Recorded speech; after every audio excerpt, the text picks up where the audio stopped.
Doctor ইউনূসের megaphone কূটনীতিতে অস্বস্তিতে ভারত।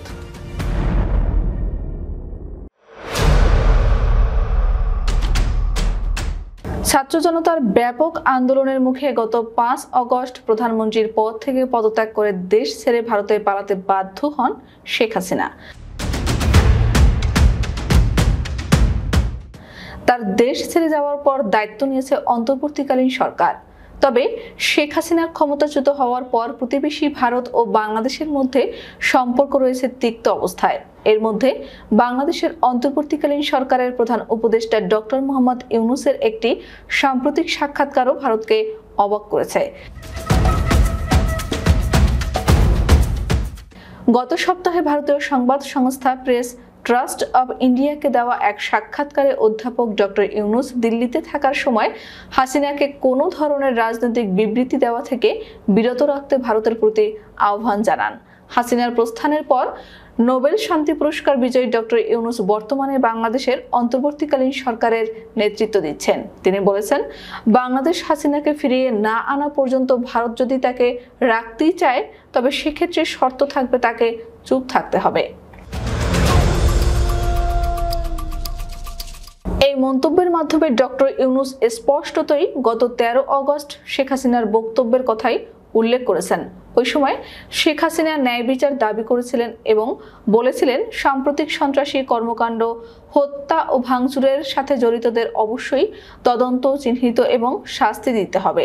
হাসিনার এই বক্তব্য বাংলাদেশে ক্ষোভের সৃষ্টি করেছিল এবং এরপর থেকে তিনি আর কোনো প্রকাশ্য বক্তব্য বা বিবৃতি দেননি। এছাড়া গত জুলাই ও আগস্টে সরকার বিরোধী বিক্ষোভের সময় মানুষ হত্যার জন্য হাসিনাকে বিচারের কাঠগড়ায় ফিরিয়ে আনার জন্য বাংলাদেশের অভ্যন্তরে দাবি জোরালো হয়েছে।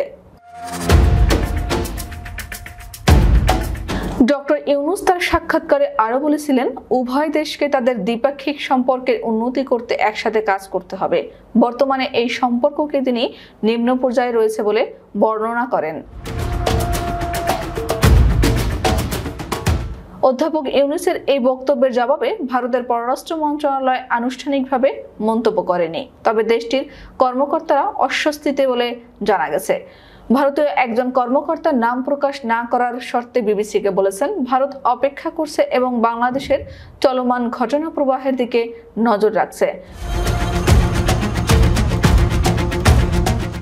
ঢাকা থেকে আসা সরকারি মতামত ও বিশিষ্ট ব্যক্তিদের প্রকাশিত মতামত বিবৃতিগুলোকে নোট করছে ভারত। ডক্টর ইউনূসের কূটনীতিকে মেগাফোন কূটনীতি হিসেবে বর্ণনা করে সাবেক ভারতীয় কূটনীতিকরা বলছেন, ইউনূসের এই মেগাফোন কূটনীতিতে তারা বিস্মিত হয়েছেন। এর মাধ্যমে মিডিয়ার মাধ্যমে বিতর্কিত দ্বিপাক্ষিক বিষয় নিয়ে আলোচনা করার চেষ্টা করছেন ডক্টর ইউনূস।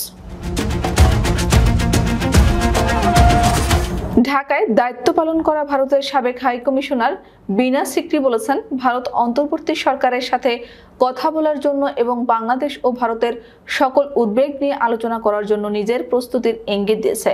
অবসরপ্রাপ্ত এই কূটনীতিক বলেছেন, উভয় দেশের সমস্যাগুলো নিয়ে অনানুষ্ঠানিক উপায়ে এবং বিশেষ করে ব্যক্তিগতভাবে কথা বলার সুযোগ রয়েছে এবং কিসের ভিত্তিতে দ্বিপাক্ষিক সম্পর্ককে নিম্ন পর্যায়ের বলে বর্ণনা করেছেন তা স্পষ্ট নয়।